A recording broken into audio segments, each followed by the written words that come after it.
Good afternoon, everybody. A warm welcome to today's webinar on behalf of the European Health Forum Gastein. We're really excited to have so many of you join us today. Thank you for taking the time. And my name is Dolika Gottlieb. I'm the Secretary General of the EHFG. And today's webinar is actually the second one in a series of webinars that we started following the decision to take this year's annual event online. Was a decision that wasn't easy for us, as I'm sure many of you went through a similar procedure. And we decided that it was very important to keep the Gastein conversations with all of our four pillars, the public sector, private sector, civil society, and academia, alive also throughout the year and before we hopefully will be able to see each other again physically in Gastein next year. Today's webinar centers on the exceptional quest for a vaccine that we're witnessing at the moment. We will look at the latest developments, we'll look at new types of collaborations and solidarity that may be evolving, and what the political dimensions are surrounding the COVID-19 vaccine landscape. And these discussions will, of course, also continue. And I do hope that you will join us for our annual event for the Digital EHFG 2020, which will kick off on the 30th of September and go until the 2nd of October. So if you haven't registered, we'd be delighted if you could, and if you joined the discussions also there.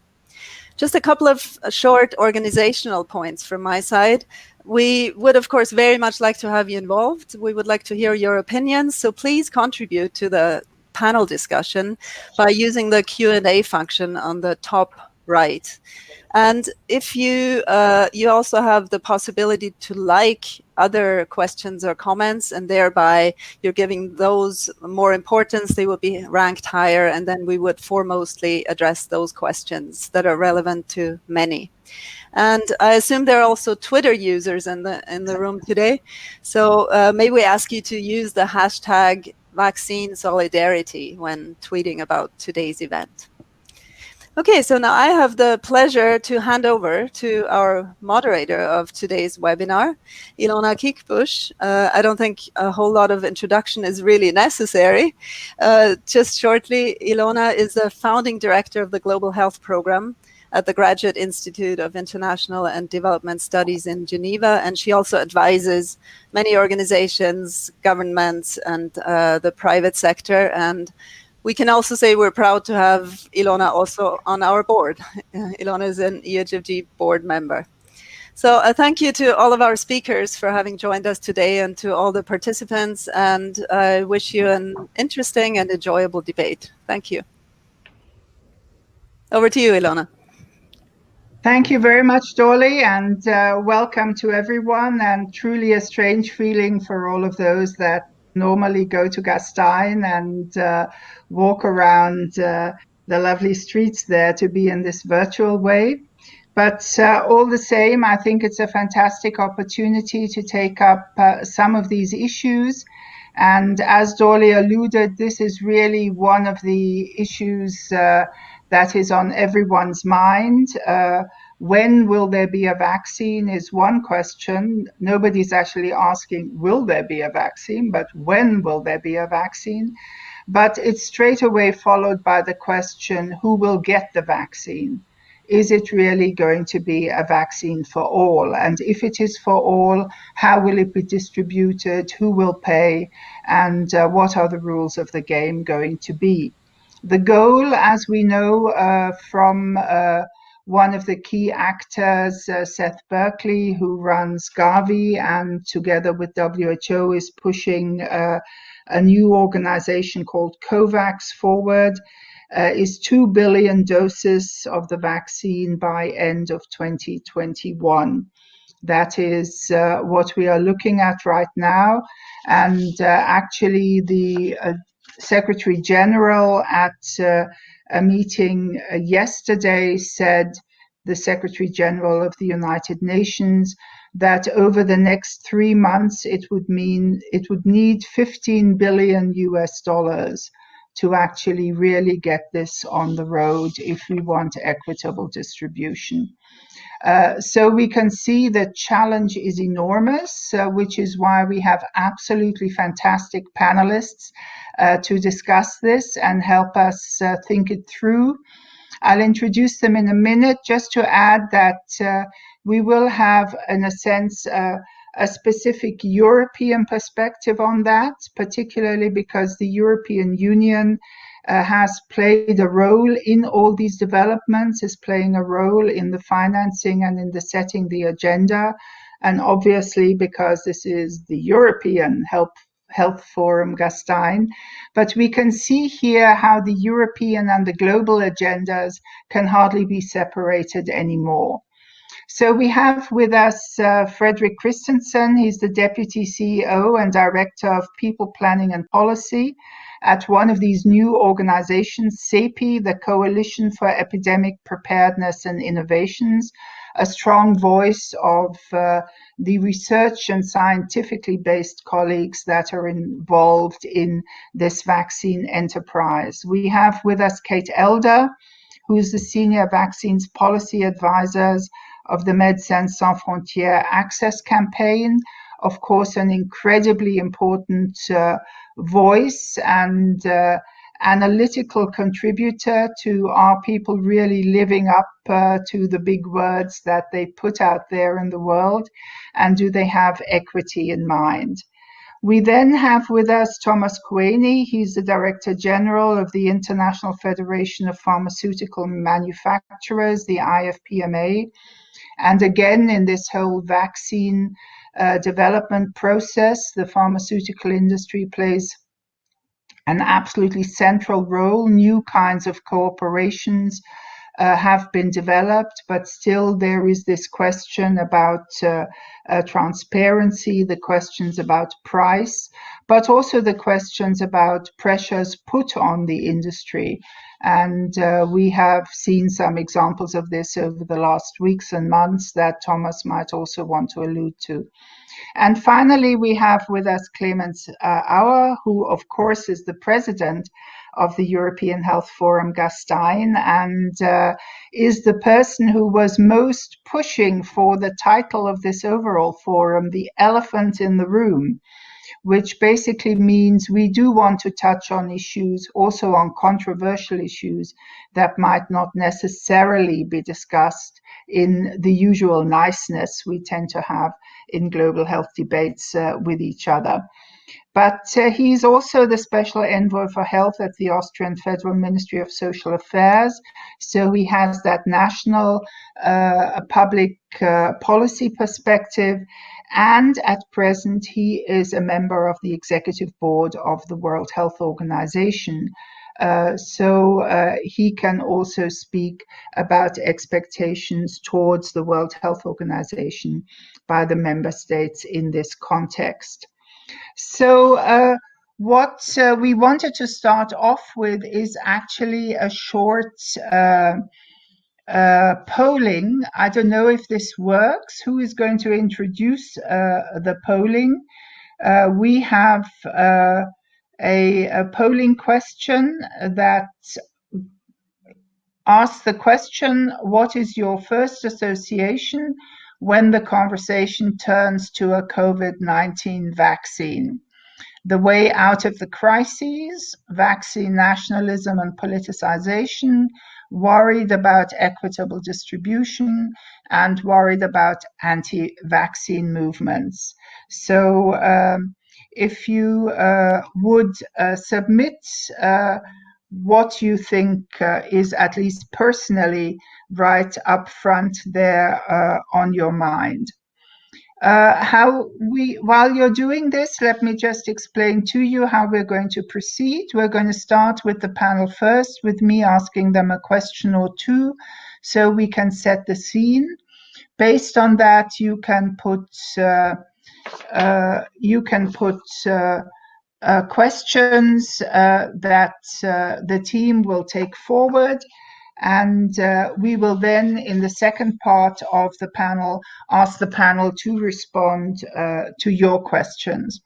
I hope that will work. Obviously, we can't answer 270 questions or however many participants there are out there now. We'll try and pool them, and that's why your liking questions can be quite important, because that pushes the question up, and then we know what is a question that's really going to interest everybody. And of course, as you've already heard, feel free to Twitter anything that you hear. So we're going to start with Frederik first in terms of our panel. I don't know if we have the results already. No? Okay.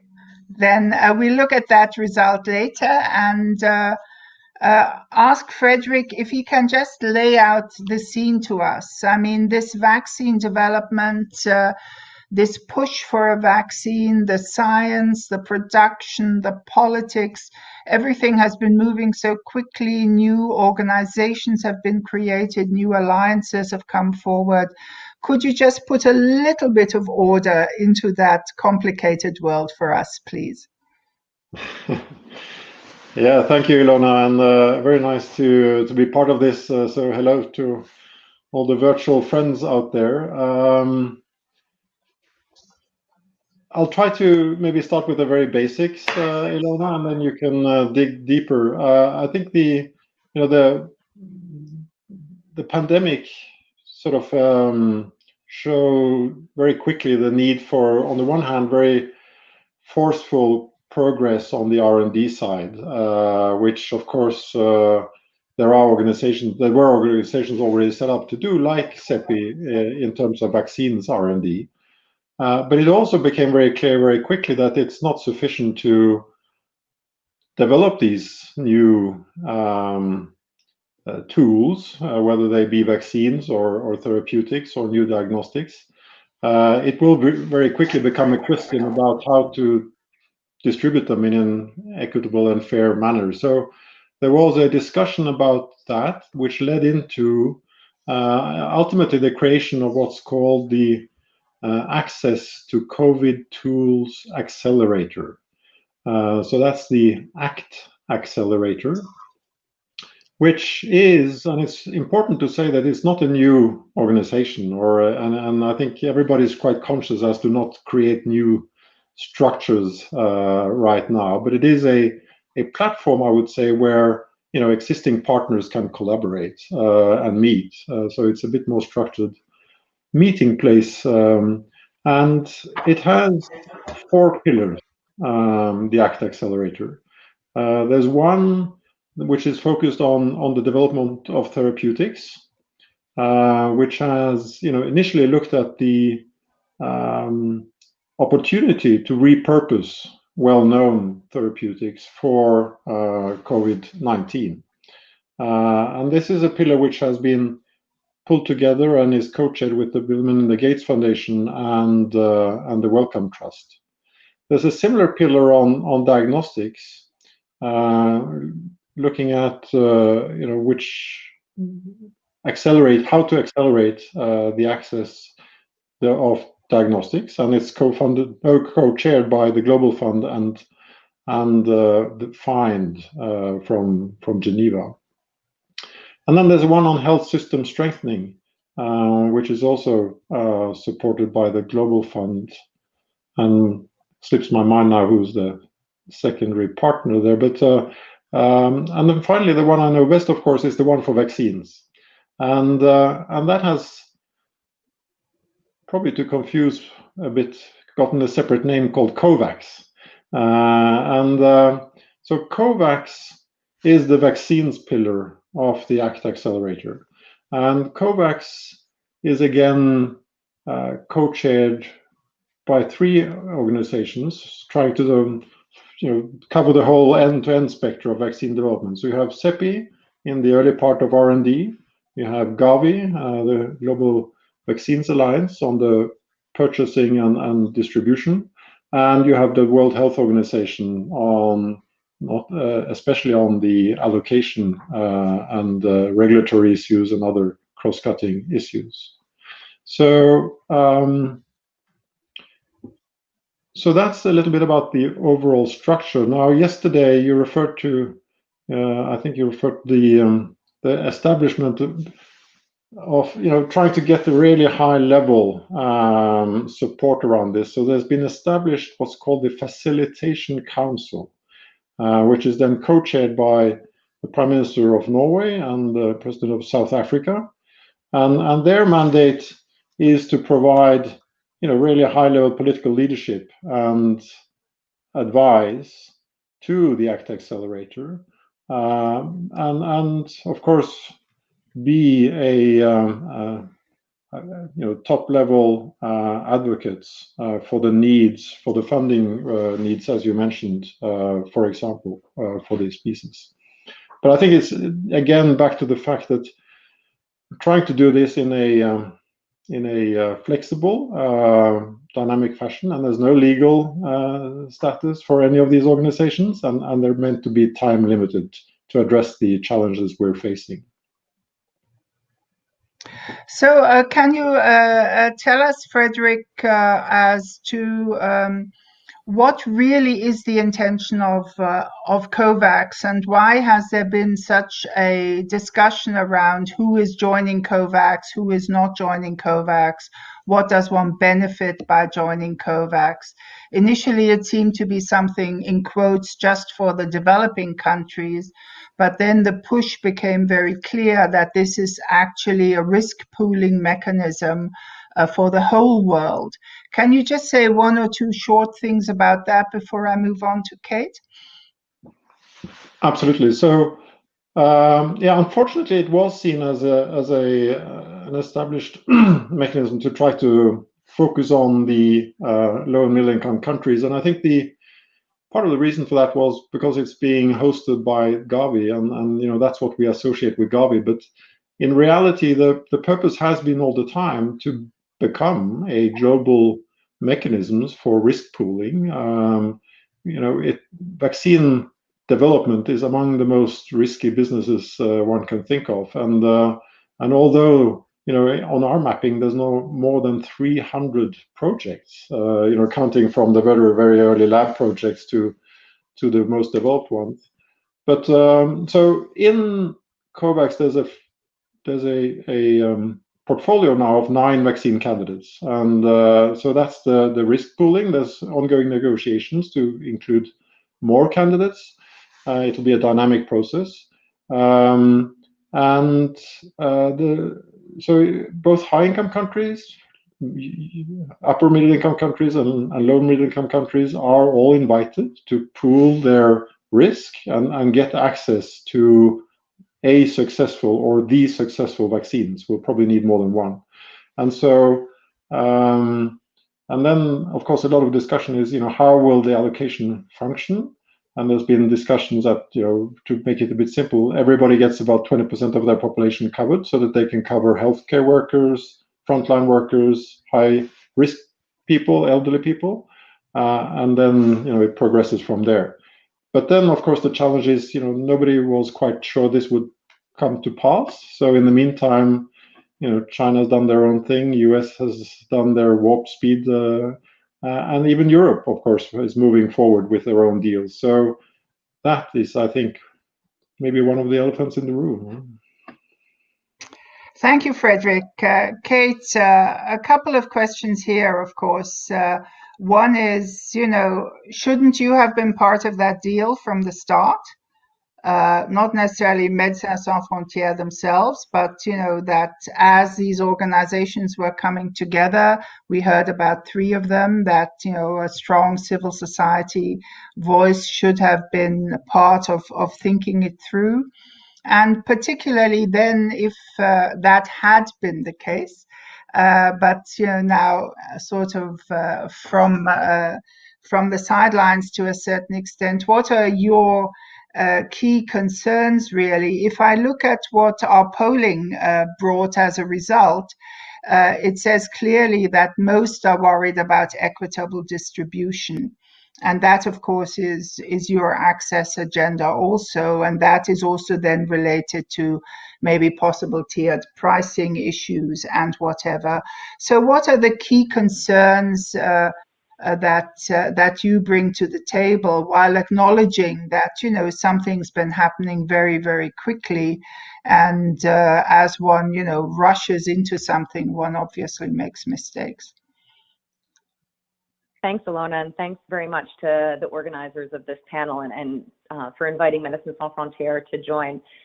I think it's a very good question. I see that the results of the poll, just a hair of a margin on people thinking that equitable distribution is really their priority concern. I mean, it certainly is the concern of Médecins Sans Frontières, as well as civil society more broadly. And I think everybody on this call, I mean, everybody is concerned about that, and everybody is trying to balance their the interests that they have for the constituents that they represent, if we're talking about government, and then of course the constituents that we represent as Médecins Sans Frontières for developing populations caught in crisis, and then others that are really genuinely thinking much more globally and thinking, okay, we have to do something global, and that's genuinely the priority.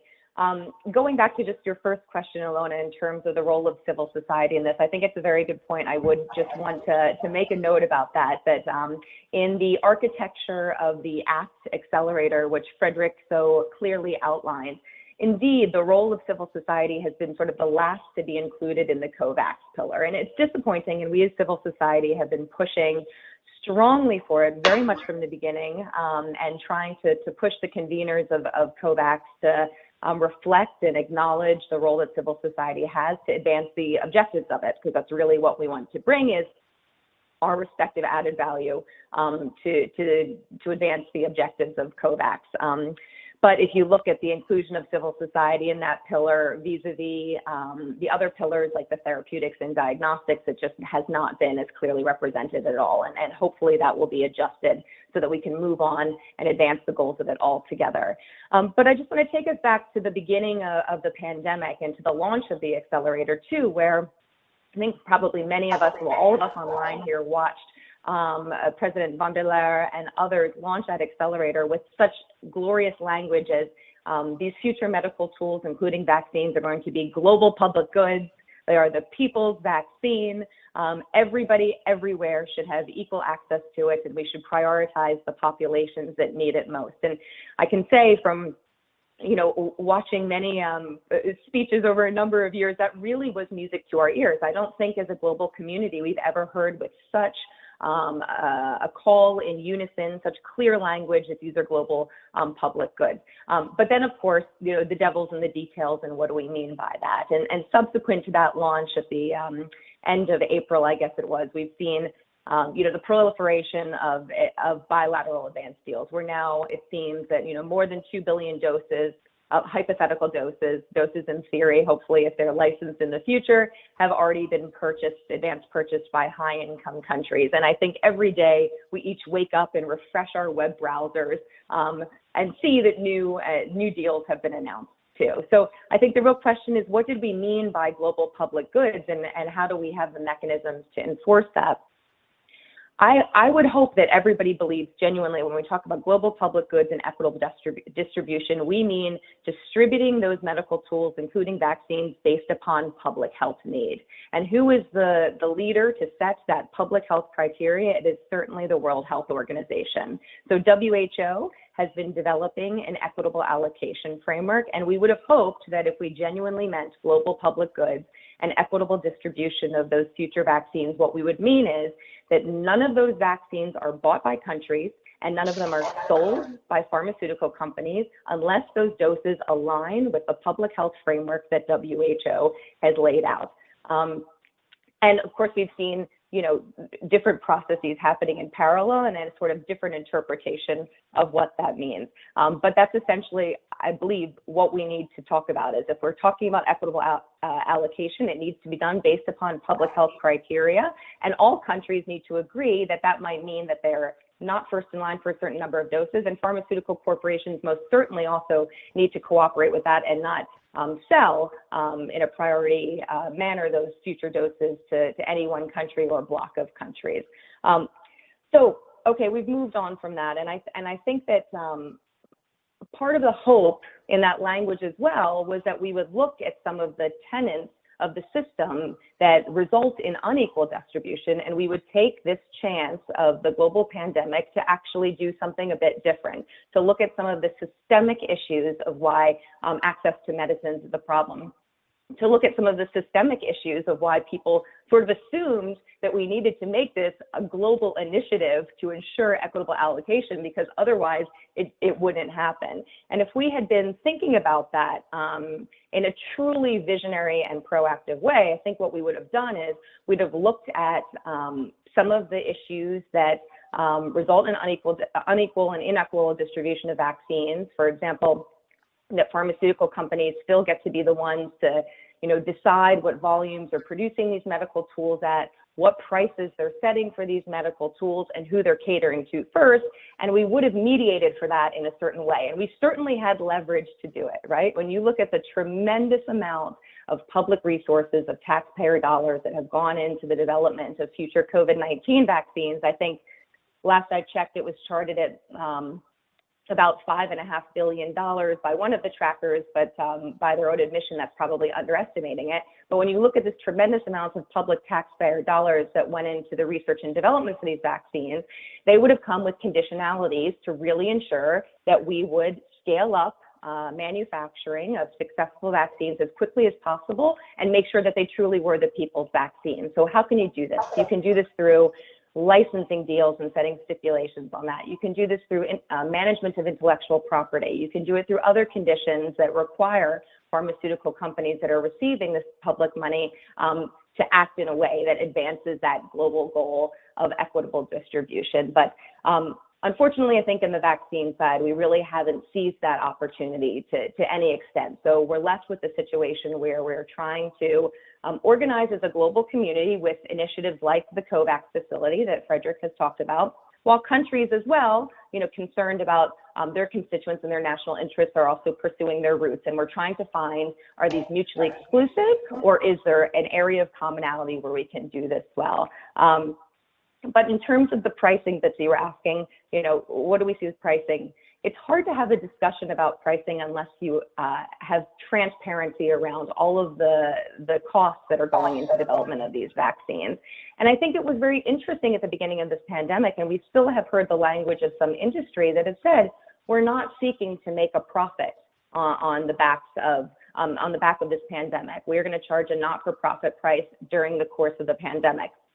I think that was also new language that we've heard from industry too, and that's certainly a step in the right direction, but we need industry to substantiate that, and the only way to really substantiate it is through transparency and the ability to audit those costs. So if we're going to talk about a fair price, what we need to do is look at all of the public inputs that have already happened and have agreement from industry that there will be transparency that can be audited around their costs too. And then we as a community come to an agreement on what we think a fair price is. Right now, we see a variety of different strategies, and the tiered pricing, as you referred to, Alona, is concerning, right? It's concerning because that will exclude some countries, that will, uphold the traditional industry strategy of pricing, and also because there isn't transparency around to really, credibly audit that.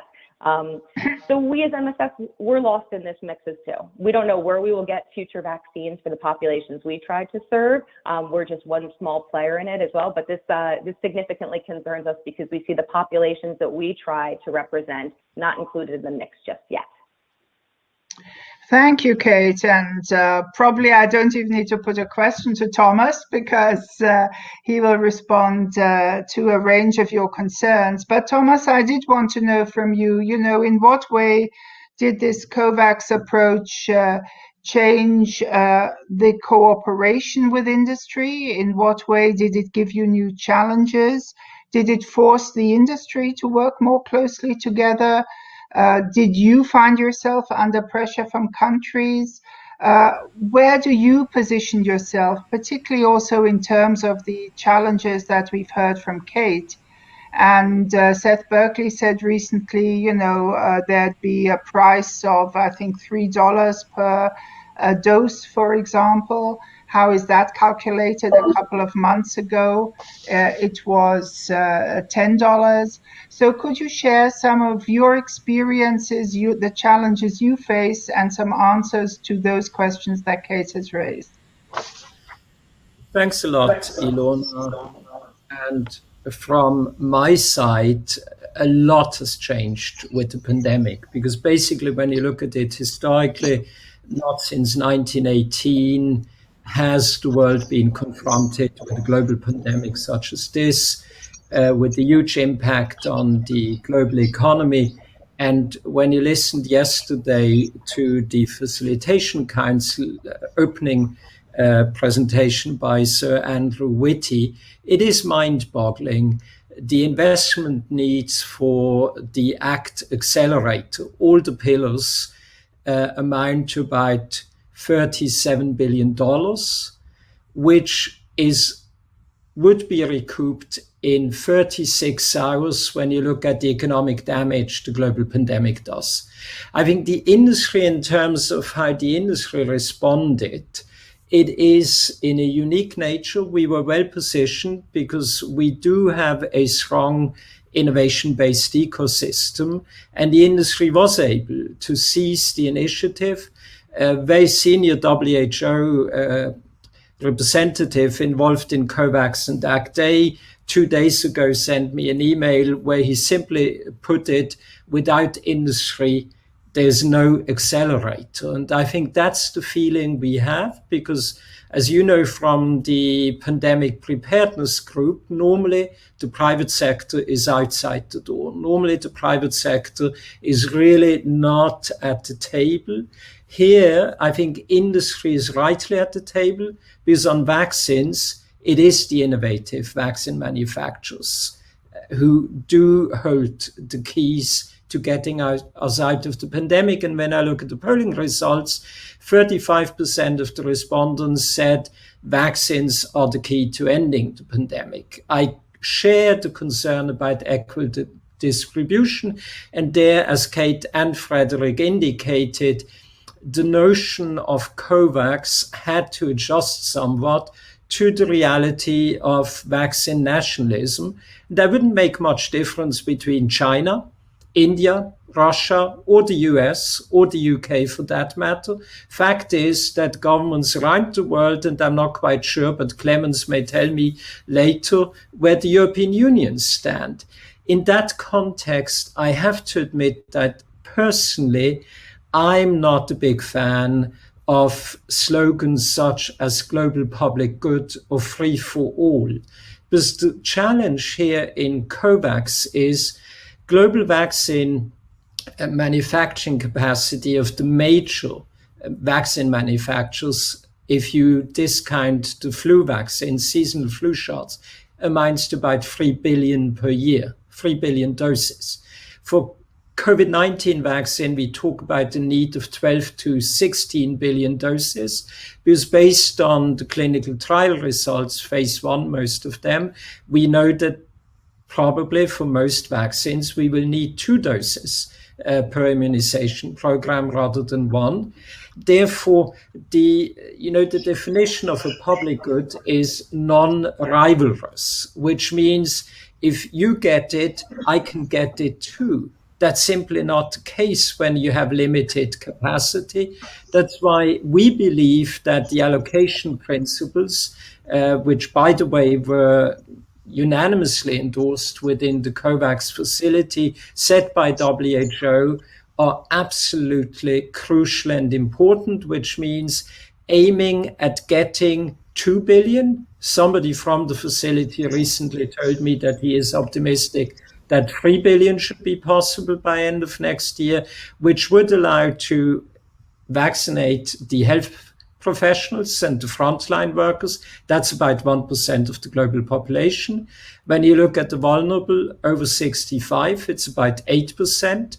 And when you look at comorbidities and other, you need to cover for about 20%. Now, ideally, you would have one global allocation mechanism. Unfortunately, that's not likely to happen, and the EU there is pretty much in the same boat as the US, China, India, or Russia.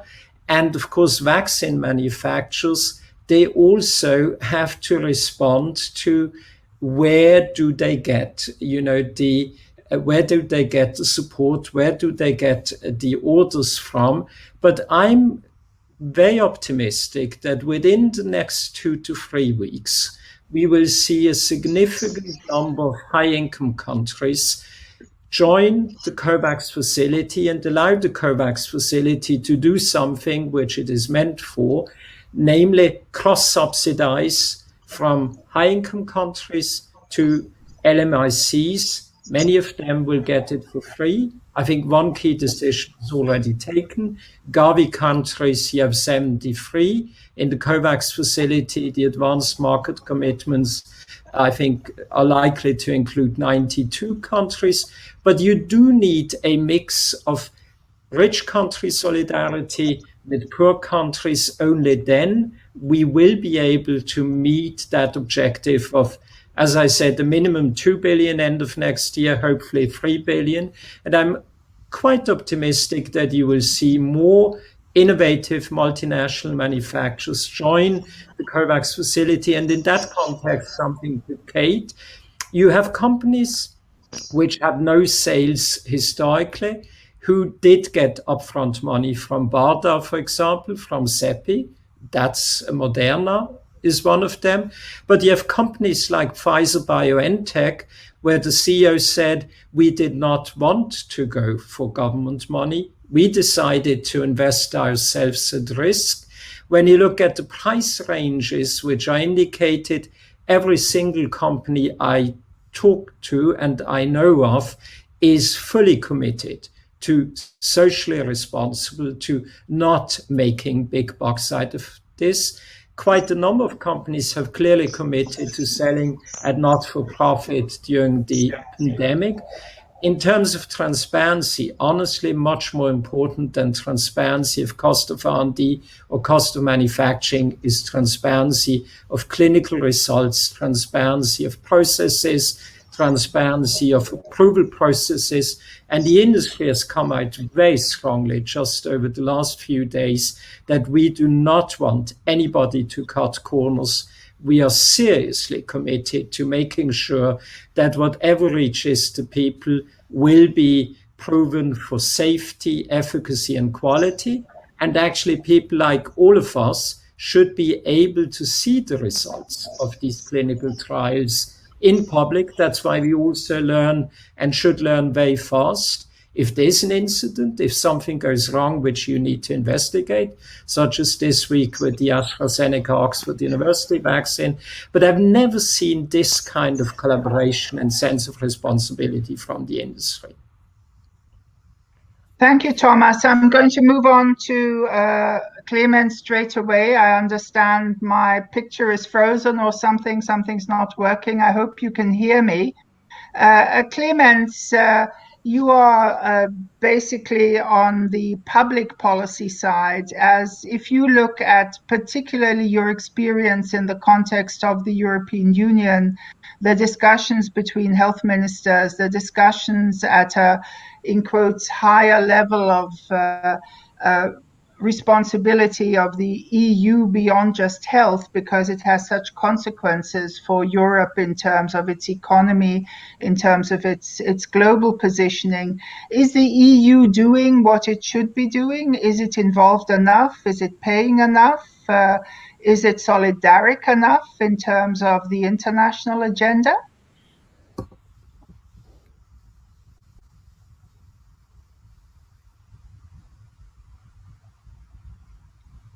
We can't hear you. So I'm now, thank you, Elena, for posting this or putting this question to me.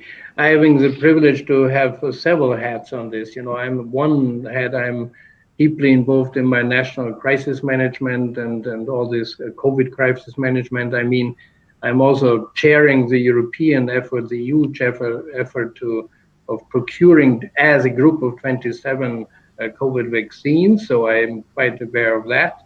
And I'm, as you mentioned, a member of the executive board of WHO. So I have all these three levels, you know, the multilateral global level, and the regional level of the EU and the national level in front of me.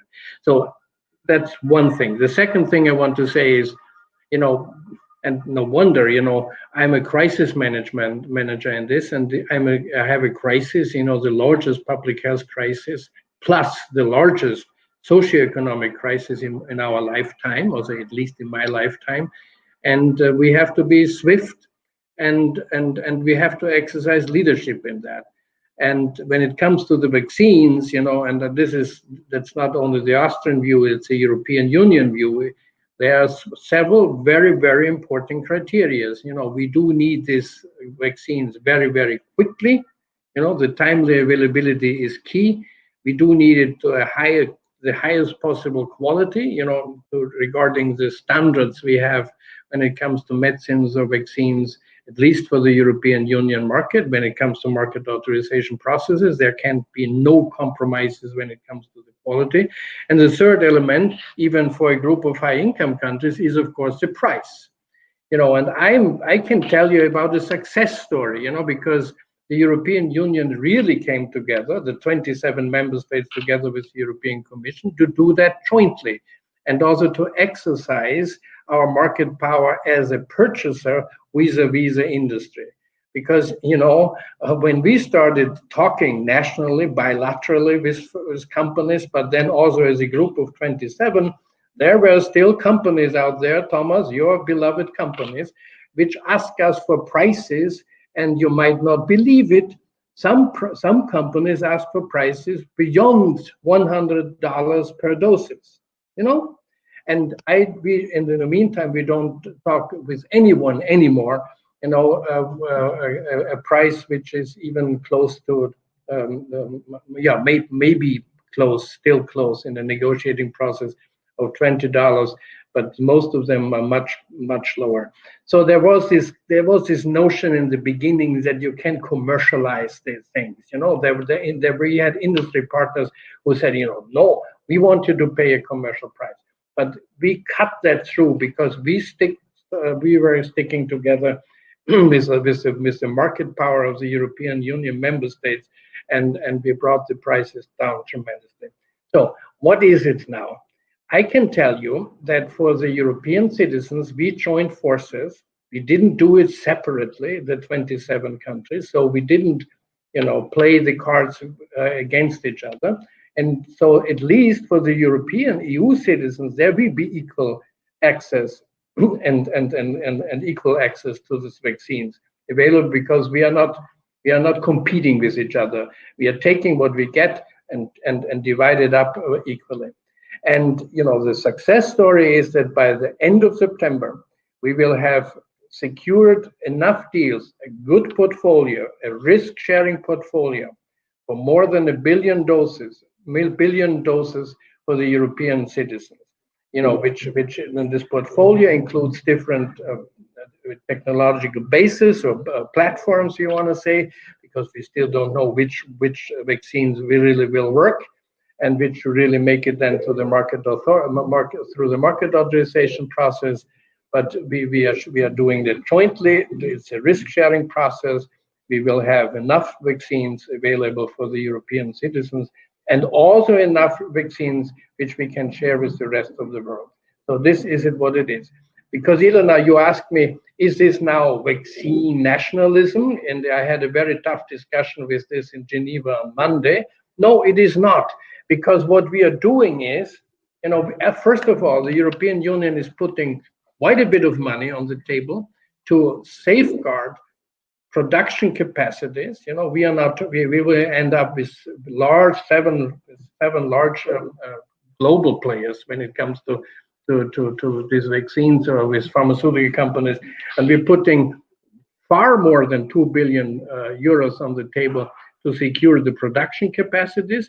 And this is not only the production capacity for the European Union citizens, but this is a production capacity which is built up for the global production. Don't underestimate that the importance of this move, because most of these companies have to take quite a bit of effort to enhance the production capacity. As Thomas rightly said, we are in this together, because this is a partnership thing. We do need the industry that they're capable of even producing this. So anyway, we are putting quite a bit of money. The European member states, the 27 member states of the European Union, won't procure their demands for vaccines through COVAX. So we are not in the way. So everything COVAX is procuring is not for the European Union market. So we are not participating in the procurement process, but we are putting money on the table. We are putting money in the table in forms of quite a bit, the European Union and the member states, and we will not need any a single dose for the European citizens through the COVAX. So everything what COVAX is capable of procuring will go to the other countries, the other regions of the world, without taking it away for us. But I think that the European Union is exercising a very, very clear mandate of global solidarity.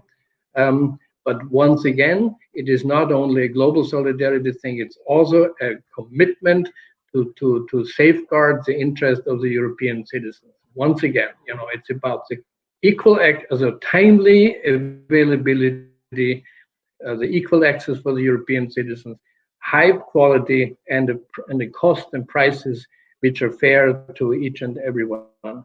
So that's the story. That's the story. We have to overcome that very quickly because we do want to get back to normal when it comes to our social life, our economic life, our cultural life, our private life, and with we can.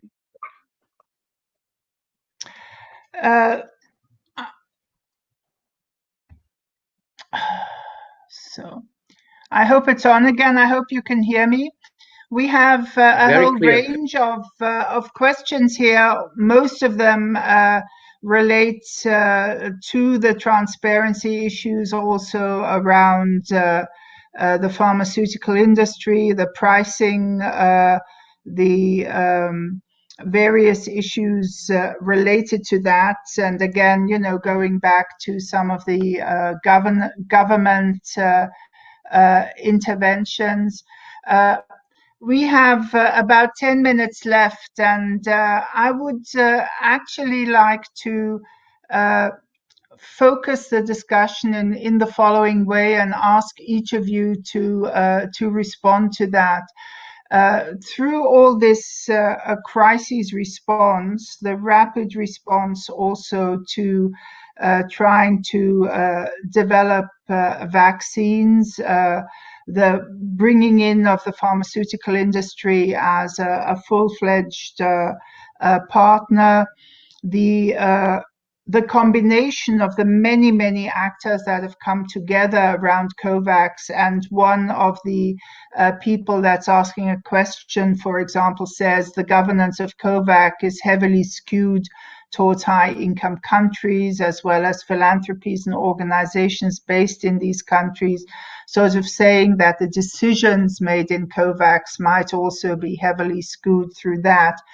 But do you think what we're experiencing now is something that is going to change the way we address global health, the way we work with the pharmaceutical industry, the way we approach vaccines? Because until recently, nobody wanted anything to do with vaccines. It was boring.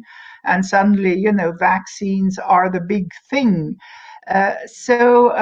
What is the message that you'd also like to leave with our audience of, the big elephants that have to be tackled, but maybe whether, we've already, elephants trample these paths where others follow. Maybe, some things have already been achieved that we might be able to take forward to a next step. Frederik, with your experience, I'm consciously starting with the scientist in the room, if I can say that. What do you think has changed, or has nothing changed? Are we just going to fall back into the old modes of controversy and decision making?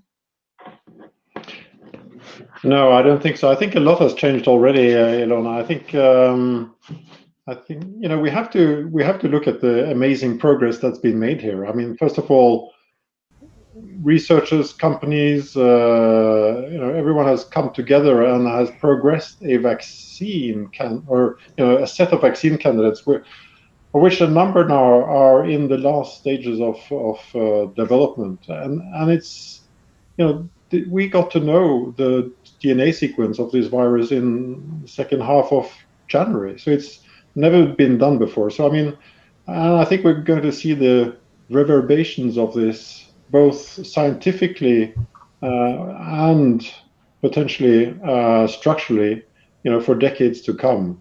Hopefully, I think we are seeing already through all this work a validation of the power of different vaccine platforms and being able to harvest lessons and experiences which will position us much better for the next big outbreak, on the scientific and vaccine development side.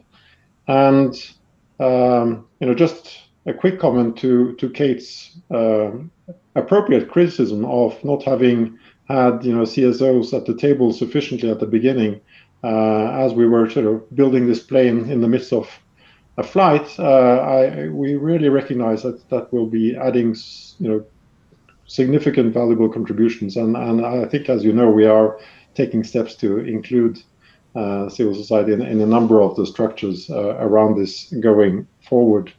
And I think the last thing I'd just point to, and I think in your question, is, first, allow me two things. One is Europe is doing tremendous work, a lot of money on the table for guarantees for the COVAX structure, as you say, building up on the manufacturing.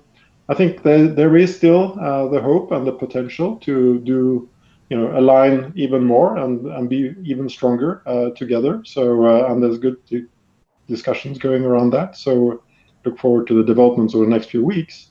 And then I think finally, Ilona, on the lessons from setting up the ACT Accelerator and COVAX will be really fascinating to follow over the next couple of years in terms of what sort of legacy structures should we take with us to be better prepared next time around.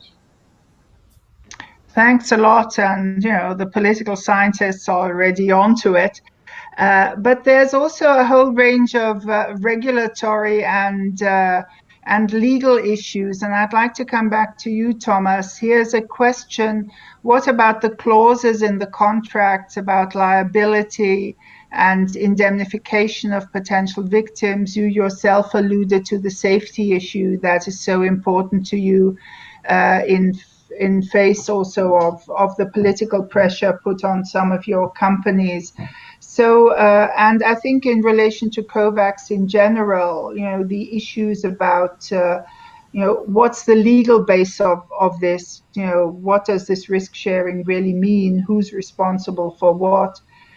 Can you say a few things about that, where the complexities really lie? If you have a common good, where's the common responsibility? Thank you, Ilona. And as Clemens said, we are all in this together. And I think there's this feeling which is quite unique when I participate in the ACT Accelerator discussion and also in COVAX.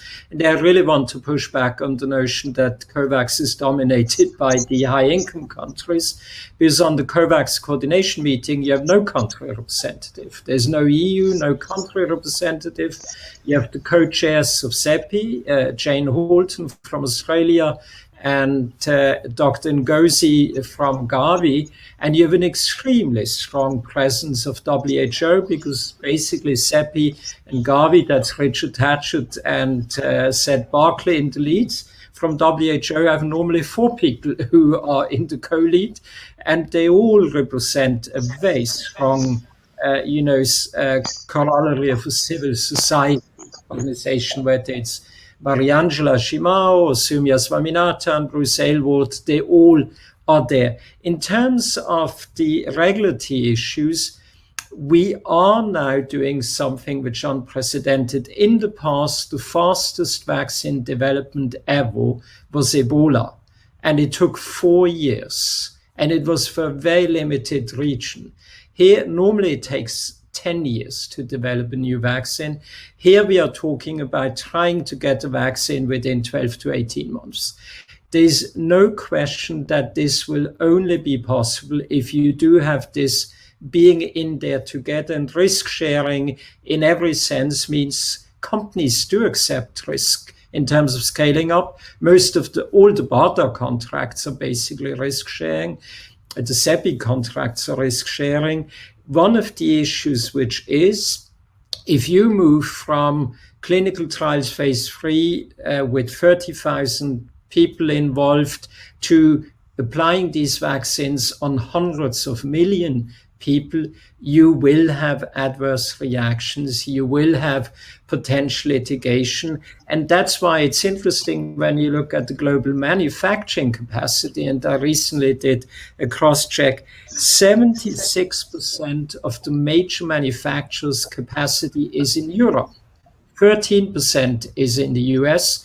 The US are now scaling up at warp speed, as you all know, but 76% is in Europe. And one of the reasons is that in the US for many years, you had an issue that vaccine manufacturers were really afraid about litigation, about liability, class action. And that's why they created what's called the PrEP Act, which has a big advantage for patients because it leads to no fault compensation at great speed. Whereas indemnification, if you go through the full litigation, might take up to 5, 10 or 15 years.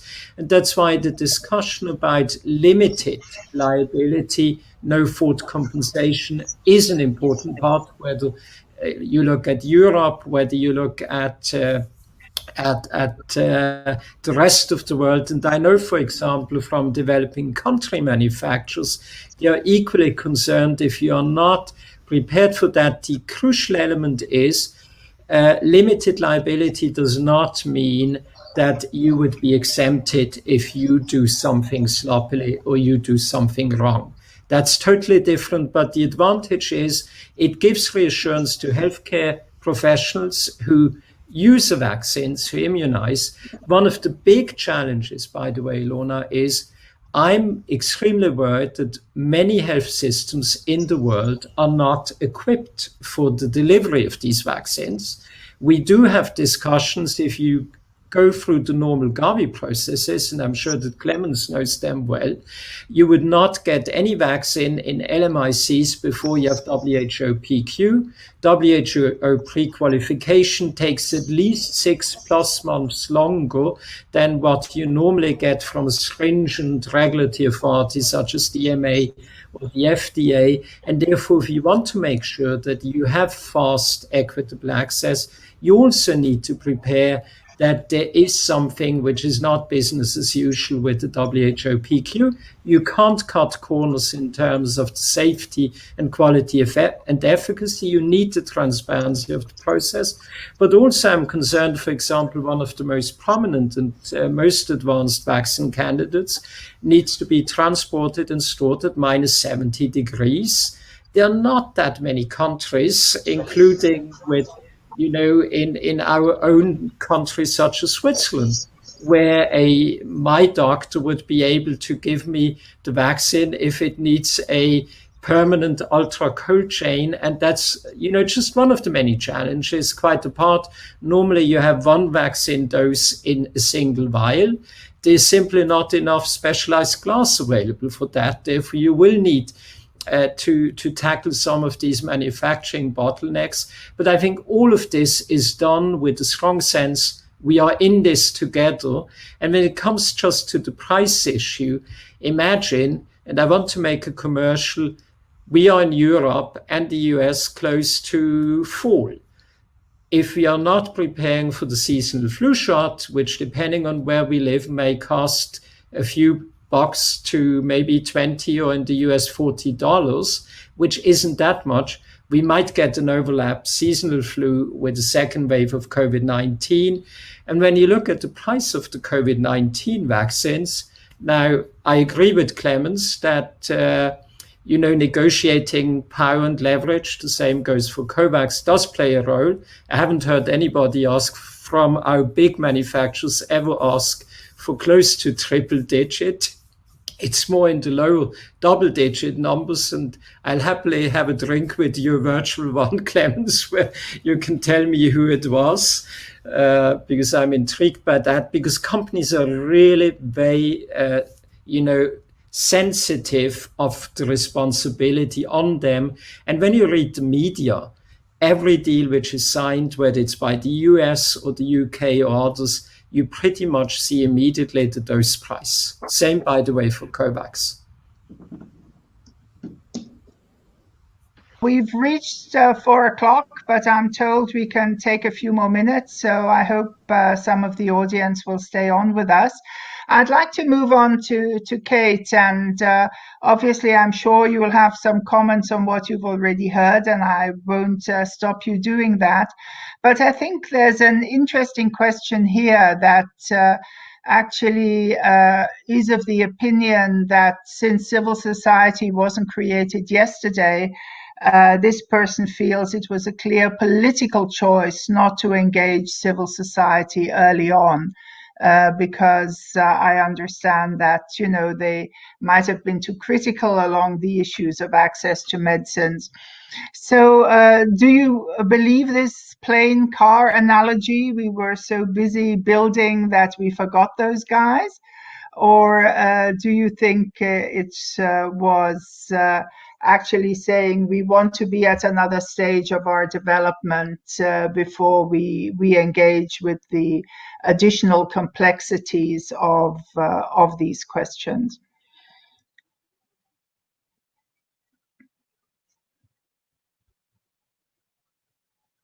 I'm sorry, can you hear me? Yeah, yes. Yeah, sorry. Thank you. Thanks, Ilona. And I want to thank you, Frederik, for the comments you made before about trying to now include civil society and working towards that. In terms of if it was a deliberate political decision to not include civil society in the vaccines work, I'm not sure, but I do think it was and has been incredibly short-sighted.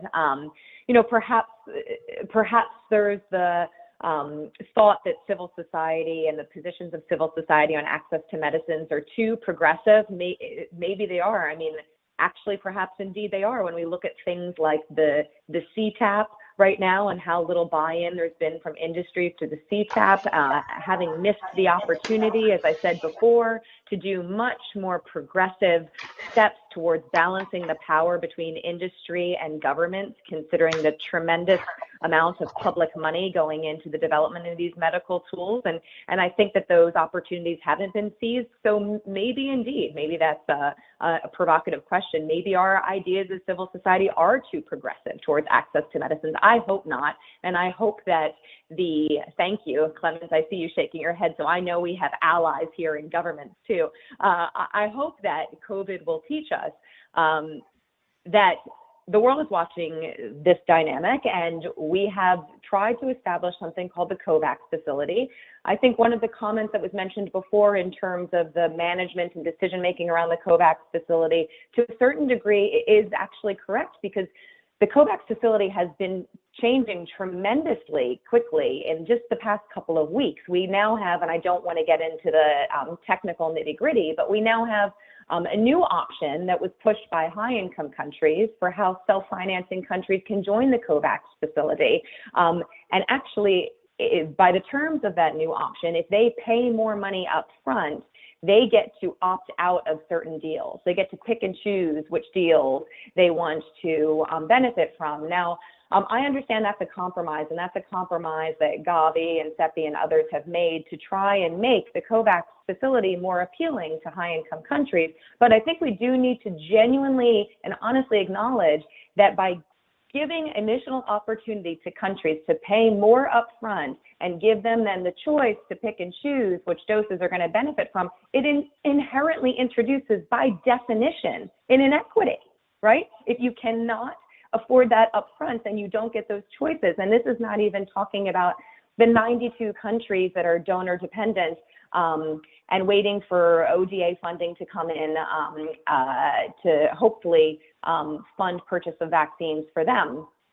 they don't get some of these choices that high income countries are getting. So I understand, and perfect is certainly the enemy of good, right? So we need to make compromises. We just want those compromises to be transparently acknowledged, and we want civil society to be at the table, to be an ally in taking this forward. But I think Frederik made a wonderful point. You know, COVID and this global pandemic is presenting a whole new opportunity. We'll see what the legacy, architecture is that goes forward. I hope that some of the legacy architecture that goes forward is strengthened work from governments, picking up the voice of governments that are low income, that traditionally don't have a place at the table, and also strengthening actually regional bodies, because COVID's going to come. The COVAX facility is here. It is going to expire at some point, but governments are still going to have to be in the driving seat and responsible for the health of their people, while also thinking in a globally holistic manner, as we've heard many people so elegantly say, in terms of, if we're not, if everybody's not safe,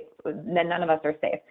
But I hope that regional bodies too have been working to think about strengthening their ability to negotiate with industry, strengthening their regional organization, and thoughts about pooled procurement as well, because challenges facing vaccine access, let me tell you, they're not new for COVID-19 vaccines. Now they're in the spotlight, and it's great, as you said, Ilona, that everybody's now thinking about vaccines. It's the heyday for all of us that have been working on vaccine policy for a long time. I hope everybody goes out and gets their flu shot. But these access issues are not unique to COVID vaccine, and they're not unique to other medicines too. So in the future, hopefully we'll take the lessons of this around transparency, trying to make systemic change, and having all government voices and civil society better represented into the future too.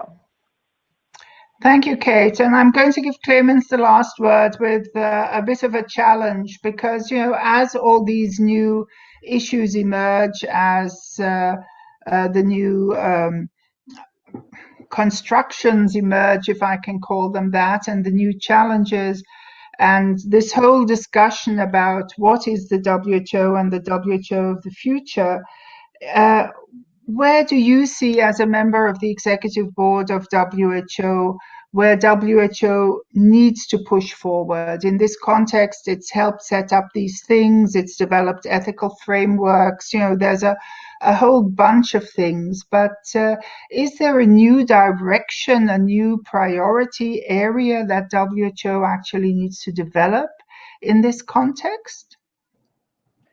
Yes, and I have a very strong opinion about it, because it's and I don't want to criticize the scientific and the academic the scientific work of WHO in the last couple of months, or the 6 or 7 months, but when it comes to action, the WHO is acting totally intransparent and non-inclusive.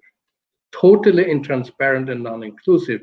And as I mentioned, so this was in our prep talk, think about it, and the audience has to know that. I'm a member of the executive board, but the executive board hasn't been convened once since February during this whole crisis. So there was never a proper consultation between WHO Secretariat and the member states when it comes to overcoming this crisis, this pandemic crisis, but also the socioeconomic implications of this crisis. There was no consultation. There was maybe information on the pandemic, a good one. I'm not criticizing that, but when it comes about the strategy, how to get out of this, there was no consultation. This is one of my main criticisms. This is also one of the main criticisms I have toward Gavi and COVAX facility. And because, Kate, you are not the only one who is not sitting at the table there. The member states or the governments are not sitting at the table there either.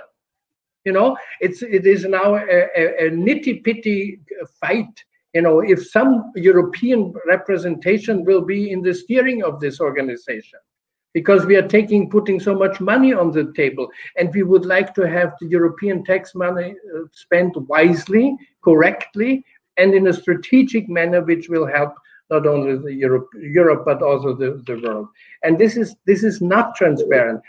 I am chairing the EU27 procurement initiative, this alliance. And the European Commission and we member states were very, very clear that this has to be a transparent and inclusive process. Each and every member state is sitting on my board. I had Before I came to this meeting, I had a steering board meeting about that. So each and every country is sitting there having the same information as the big ones, sharing their concerns, going, we are going back and forwards. What are the right strategic decisions is when it comes to creating the portfolio. But in Gavi, this transparency doesn't even exist. So my thing is, yes, WHO, Geneva in general, all these organizations, they have to really learn something about proper governance. I don't see it.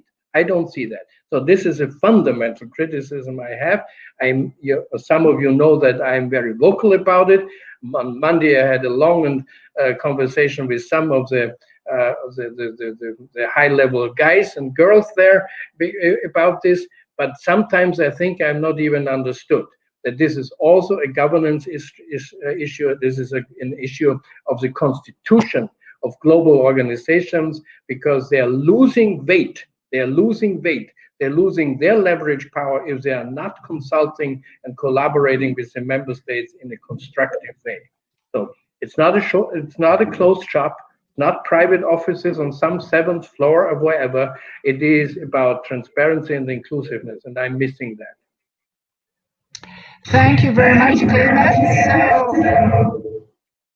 So we got a whole range of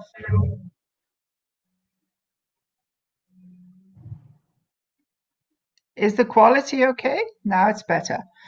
We got a whole range of elephants, I think, that were mentioned, and particularly also taking from Clemens now some of the issues that seem to continue to be a question: who really sits at the table and gets to decide? But that there are situations where one thinks people sit at the table and they're not really there. And I think the whole issue of governance, as Clemens put it forward, and the division and of power within the global health governance arena is something that is coming to the fore again in the context of COVID-19, as to who calls the shots, to what extent. And again, even in this context of governance, the issue of transparency that has come up in relation to the pharmaceutical industry is just as important for new organizations that are being created, or mechanisms, even if they're not organizations, but also apply to long-standing organizations such as the World Health Organization. I think we've heard from our speakers that quite a lot has been achieved, actually more than one would have thought perhaps 6 months ago at the beginning of the pandemic.